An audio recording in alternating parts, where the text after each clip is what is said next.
नमस्कार अमरावती. दिल्लीत सुरू असलेल्या विद्यार्थी आंदोलनाच्या समर्थनार्थ अमरावतीत NSUIच्या कार्यकर्त्यांनी जोरदार आंदोलन करत केंद्र सरकारविरोधात घोषणाबाजी केली. पंचवटी चौकात झालेल्या या आंदोलनात शिक्षण क्षेत्रातील विविध प्रश्नांवर संताप व्यक्त करण्यात आला. आंदोलकांनी केंद्रीय शिक्षण मंत्री धर्मेंद्र प्रधान यांच्या राजीनाम्याची मागणी करत विद्यार्थ्यांच्या प्रश्नांकडे केंद्र सरकारने तातडीने लक्ष द्यावे अशी मागणी केली. यावेळी युवक काँग्रेसचे जिल्हाध्यक्ष निलेश गुहे आणि NSUIचे प्रदेश उपाध्यक्ष संकेत कुलट यांनी आंदोलनाची भूमिका स्पष्ट केली. विद्यार्थ्यांच्या भवितव्याशी संबंधित प्रश्नांवर सरकार गंभीर नसल्याचा आरोप करत त्यांनी केंद्र सरकारवर टीका केली. या आंदोलनामुळे पंचवटी चौक परिसरात काही काळ राजकीय वातावरण तापले होते. पोलीस बंदोबस्तात आंदोलन शांततेत पार पडले.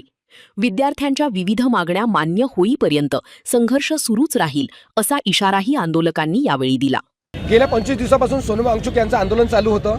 अत्यंत गांधीगिरीच्या मार्गाने त्यांचं आंदोलन चालू होतं, परंतु 3 दिवसाआधी सोमवारी सकाळी पांढऱ्या चादरींमध्ये त्यांना उचलून नेण्याचं काम जे काळं काम सरकारने केलं त्याच्या निषेधार्थ आज अमरावती जिल्हा NSUI तर्फे आम्ही अमरावती इथे आंदोलन केलेलं आहे. आपण जर बघितलं तर याच्या पूर्वीसुद्धा NSUIचे भरपूर आंदोलन दिल्लीमध्ये झाले.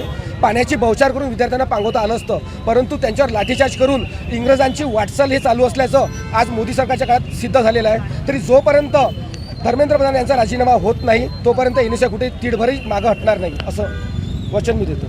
दिल्लीमध्ये बघितलं गेलं तर गेल्या 25 दिवसापासून जंतर मंतरवर विद्यार्थ्यांचे एक आंदोलन चालू आहे. त्या आंदोलनाचा तीव्र अशा प्रकारे ते आंदोलन करण्यात आलं. तिच्यात सोनम वांगचुक यांना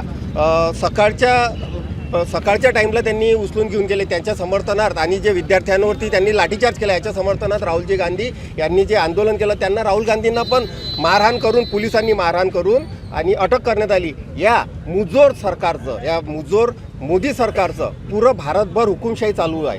जर हे आमच्या ज्या मागण्या आहेत, जर यांनी या मान्य जर नाही केल्या, याच्यापेक्षाही तीव्र आंदोलन ज्या विद्यार्थ्यांवरती अन्याय झाला आहे त्या विद्यार्थ्यांना न्याय मिळवून देण्यासाठी आणि विद्यार्थ्यांच्या सन्मानासाठी पूर्ण भारतभर NSUI, युथ काँग्रेस पुरं भारतभर याच्यापेक्षा पण तीव्र प्रकारे आंदोलन करेल.